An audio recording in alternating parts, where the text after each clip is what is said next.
Hello everyone, we will solve questions from laws of motion. The first question says that a student unable to answer a question on Newton's laws of motion attempts to pull himself up by tugging on his hair. He will not succeed. As the force exerted is small, the frictional force while gripping is small, Newton's law of inertia is not applicable for living beings as the force applied is internal to the system. See here, Newton's law is applicable for external force, it is not applicable for internal force actually. According to Newton's law of motion, the state of rest or motion of body in a straight line with uniform velocity remains same unless external force is applied on the body. So option D is correct for question number 1. Question number 2. The adjacent figure in the part of is the part of horizontally stretched net. Section AB is stretched with the force of 10 Newton. The tension in the section BC and BF are. So what you have to do, my dear students, here we will draw the diagram properly. So this is now C of the net and this is now F of the net. And this is now tension T. So what happens now? Let me consider this is now tension T1, this is now tension T2, and if I resolve this T, let me consider this is now angle 60 degree. So this component becomes now T1 cos theta and this component becomes now T1 sin theta. T2. This is T2 cos theta and T2 sin theta. Whereas this is T1, so this angle is equal to 60. So this becomes now T1 sin theta and this is now T1 sin T1 cos theta. The value is given theta 1 is equal to theta 2. So directly I have taken it as now theta only. So I can say that T1 sin theta which is equal to T2 sin theta or T1 must be equal to T2.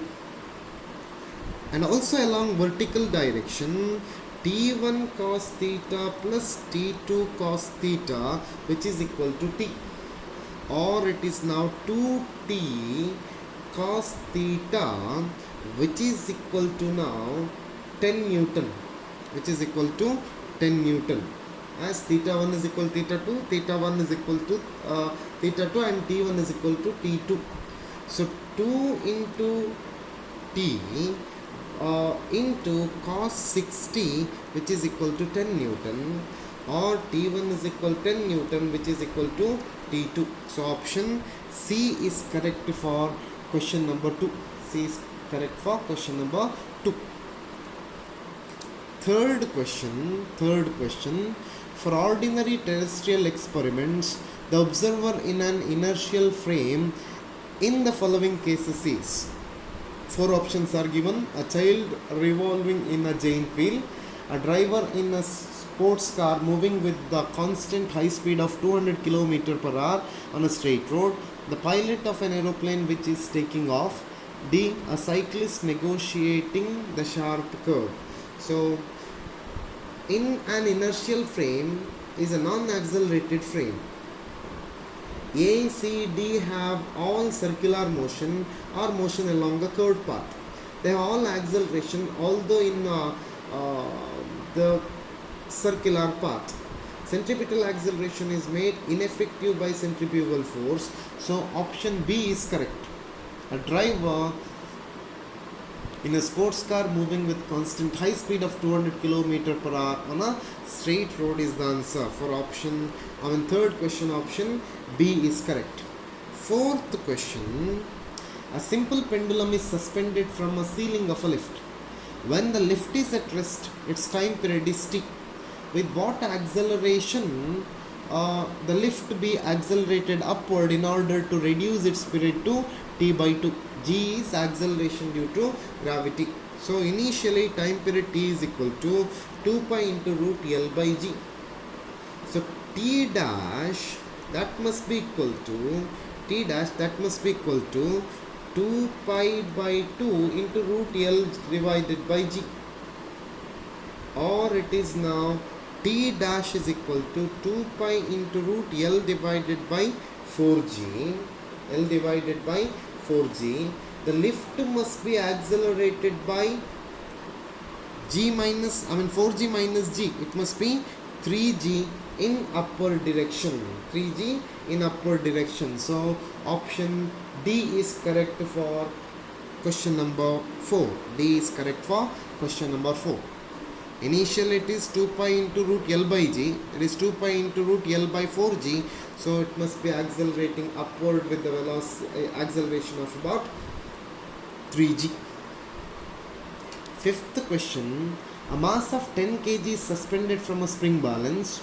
It is pulled aside by horizontal string so that it makes an angle of 60 degree with the vertical.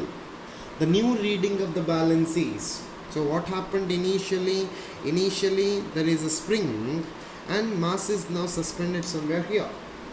And then this mass is now, it is now pulled aside with the help of string so that it is now making an angle of 60 degree. So this is now 10 kg weight acting in downward direction. This is now force acting F, and this is now, this angle must be equal to 90 degree. So this tension must be in this particular direction, which is now making an angle of 60 degree. So now we will apply Lami's theorem. So T divided by sine 90, which is equal to 10 kg weight divided by sine 150. 90 plus 60 is 150. So T becomes equal to now 10 divided by sine 30, which is nothing but 20 kg weight. 20 kg weight. So I'm going to replace that. Sine 90 is 1. So 10 into 1 divided by sine 150 can be written as sine 30. So 20 kg weight is answer. So option C is correct for fifth question. Fifth question, option C is correct.